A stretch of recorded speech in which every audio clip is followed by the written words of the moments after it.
How often do you need to post to stay relevant? Well, to stay relevant on YouTube, you might only need one episode per week, but becoming relevant, that's actually a completely different strategy. There's a massive difference between staying known and becoming known. There's a difference between consistency and category dominance. Most creators completely misunderstand the role that posting frequently actually plays. They ask me all the time, how often should I post on YouTube?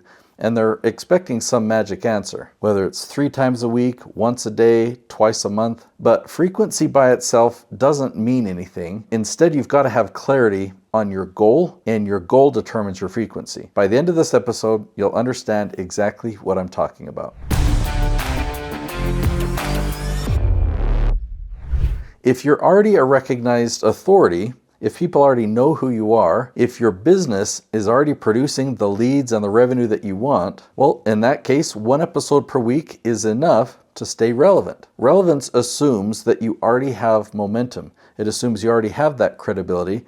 It assumes that people already see you as a thought leader. So in that situation, consistency maintains your position. In fact, if someone came to me and said, Nate, I love where my business is and I don't need more growth, I just want to maintain this, then we could literally film 20 episodes in a single day and then schedule 1 release per week. And now they've got 5 months of content ready to go. They could disappear on vacation for several months and still look active. They'd be current, relevant, and they'd be consistent. But becoming relevant is where things change completely. I talk a lot about 3 levels of expertise. There's the person who just has knowledge.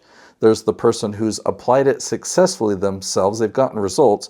And then there's the person who has helped other people achieve success too. So 3 different levels of expertise. Now, at the point of level 3, you are an authority. You have expertise, but most level 3 experts are still invisible. The only way that they get clients is through referrals and word of mouth. And referrals are amazing. They're usually the best clients, but your business isn't scalable. Compared to all the other people in the world that need your help, the number that will get referred to you is very, very tiny, a fraction of a percent. The world at large has no idea that you exist. So the real goal is positioning. You need your dream clients to be able to find you, and that changes the game. Posting frequency is about how quickly you want to dominate your category. That's the real question. If you identify all the questions that your dream clients are asking online and you answer all of them, you become the obvious authority in that category. So when someone asks, how often should I post?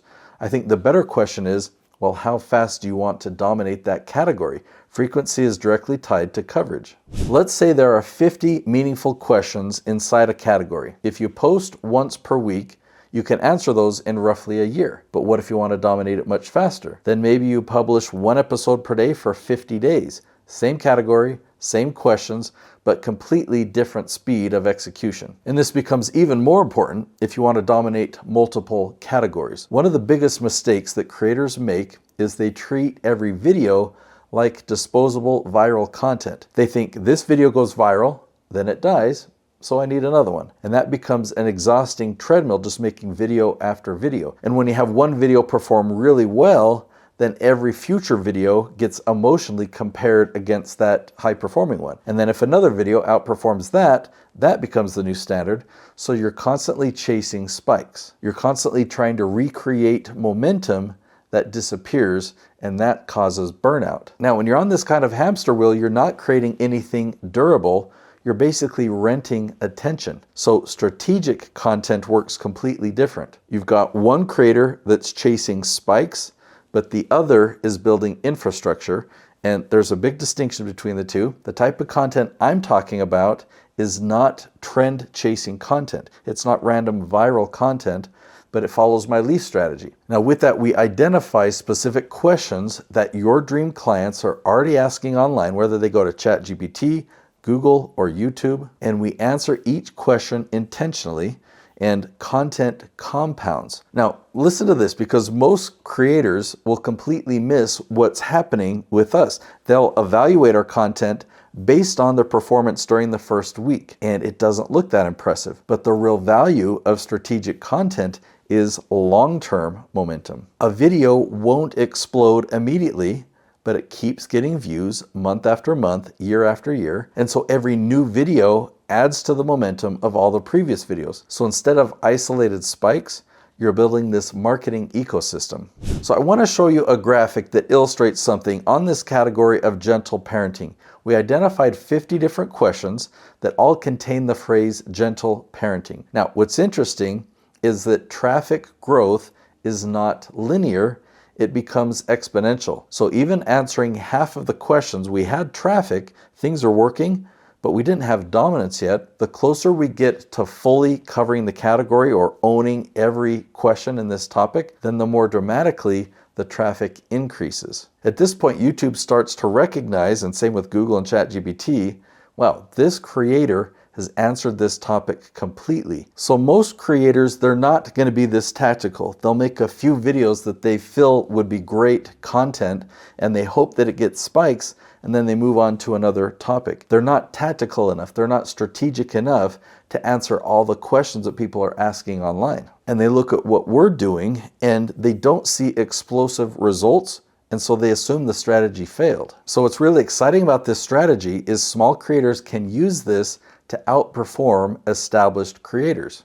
Now let me show you an example. When you find a really specific question like this that's got 10 words, YouTube doesn't have an exact match. So if you create a video with an exact match, it'll rank at the top. Before we make a video answering that question, YouTube doesn't have a better option, so it'll just give a video that's close. So let me explain this again, just so you can understand. What I do is I search and I find a very specific 10-word question that people are asking online on Google, YouTube, and ChatGPT. No one's made a video with that exact title yet, so when I post that to video, YouTube ranks it at the top. All the other videos that rank there are broad, popular videos that only partially answer the questions. So this becomes a huge opportunity for us. If you make the exact video answering the exact question, then you can outrank much larger creators. If you do this over and over and over across an entire category, you actually become the authority.